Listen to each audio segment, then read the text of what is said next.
Cheers and welcome my friends, I'm Horath and we are playing the Great Railroad. Welcome to a new Let's Try series. The Great Railroad is a story-driven RPG with turn-based tactical combat and cards. And you take control of a tribe in 7th century Europe. You lead them through various crises and adventures.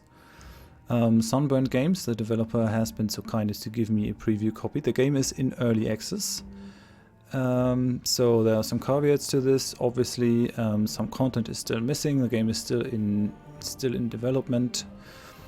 There might be some bugs and things that you see might change. Early access and Kickstarter are great ways to support games and projects that you're passionate about. Just use it with caution, because it can go both ways. It can be great games or games can be abandoned. Just feel that I need to say that up front. So to celebrate and to make this to give a good background for this series, I've put on all my Viking bling. I put on my arm rings and we're rocking the Viking beard, and I think we're just gonna jump straight in. I haven't played too much of it yet. I wanted to go in fresh, so we're gonna start a new campaign. Oh yeah, one thing I should show you first is the options are somewhat limited. I would have liked to at least see a slider that allows me to change the volume of the music and the volume of the sound. That would be good.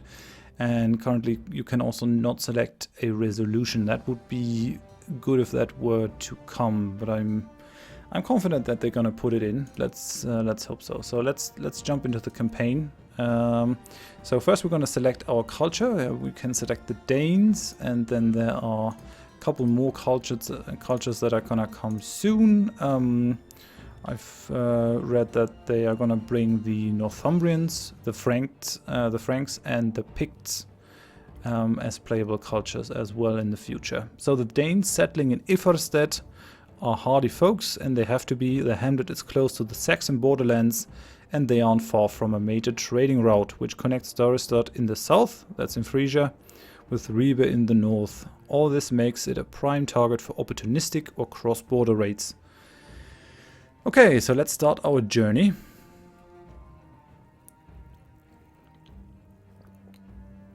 Well, actually, I'm not really positioned very well over here. I think I should edit the scene a little bit.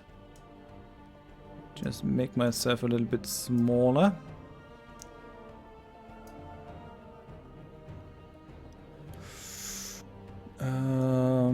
Yeah, that looks better. Okay, gotta select the game again. Okay, so the leaves have started to change their colors, but the ship has not returned. The Jarl had left early in the season with his huskarls and most of the experienced warriors. A messenger from his brother had asked him to travel south to the land of the Saxons with haste. Some of the locals had rebelled against the perceived Danish occupation. Despite the brother's marriage to a Saxon chieftain's daughter, the Jarl had long traded with the Saxon tribes in the area, had bought slaves and sold them ivory combs as well as other trinkets from the north. He was well respected and had guest rights in many a hall, which was the reason why his brother had asked for him to come in person. He did not receive news for a long time until the same messenger returned. The treacherous Saxons ambushed your warriors. The whole village is in mourning. Let's continue. So this is sort of the situation that we find ourselves in. Now we're in Ulfarstead, which is our town. This is the town that we have control of. The elders and Kettil decide who will have to become the new leader. The village is not defenseless, but its defenses have been seriously weakened. The new leader will have to train a new warband and be prepared for winter raids, especially once the news of your loss spreads to the nearby clans. Everyone who can hold a spear or shoot a bow is welcome to join, because weapon skill is easier acquired than bravery. Okay, now we have to make a choice between who should lead the village. So we can either choose Floki, Floki deserves a chance. He spends more time playing the lyre than on the practice field, but he is the nephew of the Jarl and deserves a chance at leadership. Or we could choose a woman, Bera. Bera is a good choice. She's tough and wise. She has led her family for many winters and know how to use an axe. I think the Norse leaders were normally elected, but I don't think we should deny Floki the chance at leadership. That always gives bad blood. I mean, Bera sounds like she would be a good choice, but she might have to deal with some unnice opposition. So we're gonna go with Floki.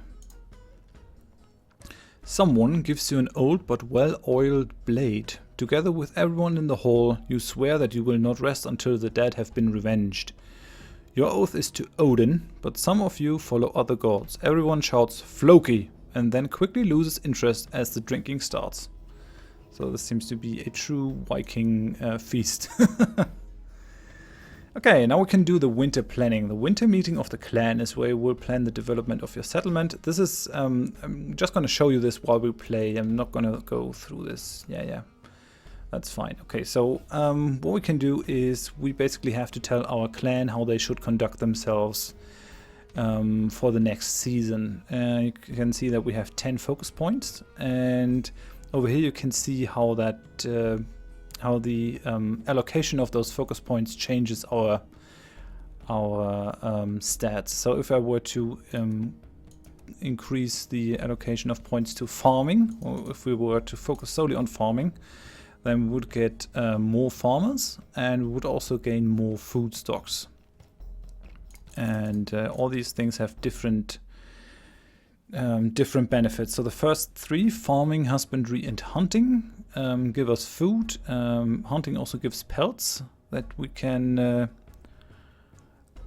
sell. Then we can go and focus on warfare, which gives us a higher morale, which helps us defend our village, and also better trained and more warriors. And we could go for diplomacy, which seems to reduce the risk of our neighbors raiding our village.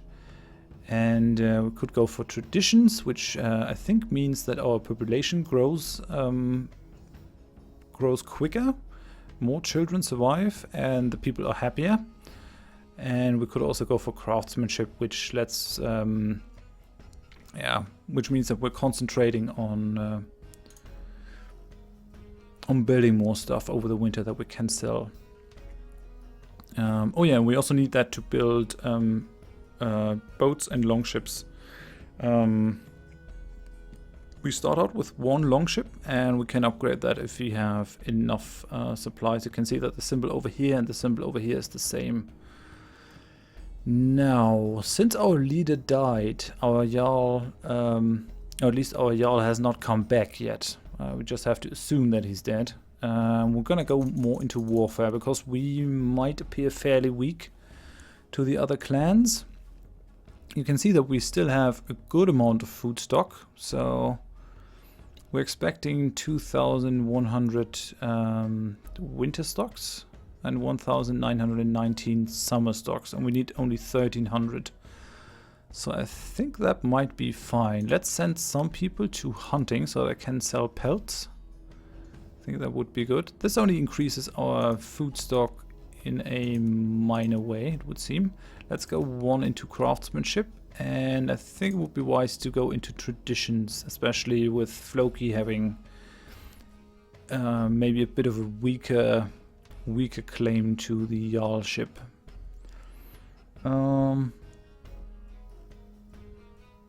Yeah, let's go one more in hunting. I think we are fairly well with the farmers. Although we got 6 hunters already. But I really want to sell the pelts. So I think that's going to be good. We spent all our focus points, so now we're going to call this good enough.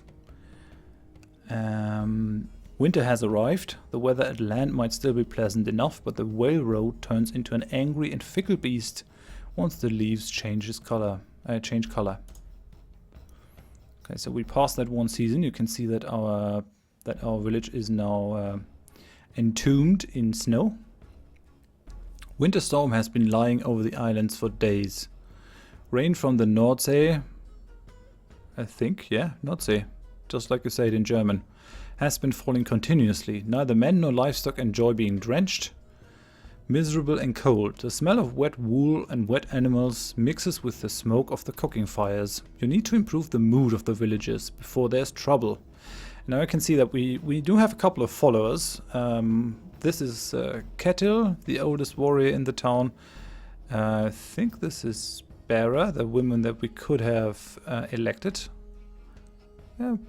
Maybe. This could also be a beard, I'm not quite sure. But yeah, these are important townsfolk that we will get to know later.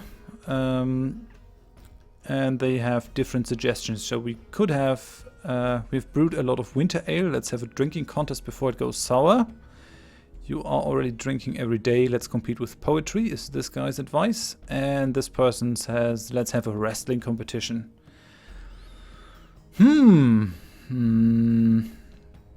I think since Floki is already a fan of the lyre, and I think by extension a fan of poetry, I think we're gonna go gonna do a heroic poem reciting contest. But we decide to add drinking as well. Yeah, why wouldn't we? All contestants have to drink a horn with ale and then recite 2 lines of a poem. 48 lines later, the last drinker falls face first into a table. Everyone agrees that it was a great feast. Okay, well done. Okay. The farmer Easton Meinfretter has arrived at the village from an outlying farm. He has a tooth abscess and hasn't eaten in days. There's a loud discussion in the hall how to help him, until everybody agrees that the offending tooth must be pulled out. Some probing just makes the man cry out in pain. Wow, man, that's cruel, probing this guy. You will have to put him to sleep somehow. Okay, the first guy says I will knock him out. Ketil advises a sleeping draught should do the trick. And this person says, are you a man or a little girl? Pull yourself together, Meinfrieder. Okay. We got a couple of choices. We could smash a cudgel against his head.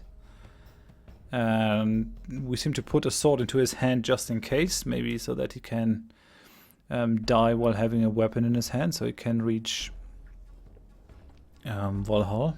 Although I don't think that the belief in Valhalla actually developed at this point. I think Valhalla only really came up after the Norse religion had to compete with Christianity. Well, which might be doing already, considering it's somewhere between 600 and 700 AD. Okay. This could potentially smash his head in, I fear. So, this is the sleeping drink. I could hold him down and start with opening the abscess. It's difficult. These 2 options might be lethal. And this might end with him not getting rid of the tooth. And hemlock is potentially deadly. At least Socrates died by drinking hemlock. Let's do this. A few men hold him down and start with opening the abscess. The man screams and bucks like a horse once the blacksmith, a man with immense strength in his hands, starts to pull on the tooth with small tongs. You are already readying the cudgel when he passes out himself. The blacksmith pulls mightily and extracts the tooth with an eruption of blood and pus. Well, that sounds nasty. Okay, but it seems that he survived. A woodcutter's axe slips off the frozen bark of a tree trunk. The axe bites a deep wound through the calf. The man is obviously in pain and a lot of blood is seeping slowly but steadily into the earth. He's lucky the bone isn't damaged and there isn't any blood squirting out. He won't be chasing after any maidens anytime soon. I guess we have to heal him somehow. Bring him to the blacksmith. There you heat an old lance head in the fire. In the meantime, ply the man with plenty of meat infused with henbane. Or we could carry him to the hall, fill the wound with spiderweb and honey first, then attempt to sew it closed. Or the Freya Grove is closest. The priestess there will know what to do. I think cauterizing the wound might be the best. So we're gonna go with the blacksmith. That sounds like tried and true method. The man passes out as the glowing metal sears his flesh shut. The smell of roasted pig fills the smithy. You leave him there while you are looking for something to eat. That's morbid. Seems like we got hungry because of the smell of burnt flesh. Okay, so we made it through winter. Spring has finally arrived, and now we can see what we got.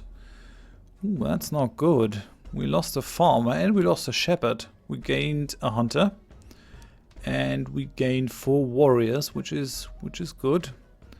Didn't produce much food. Savings from last year, consumed during the winter, left for summer. Expected summer production. It should still be enough, but the savings that we had are pretty down. And our leader is Floki the Deaf. Oh, that's what he's called? Floki the Deaf?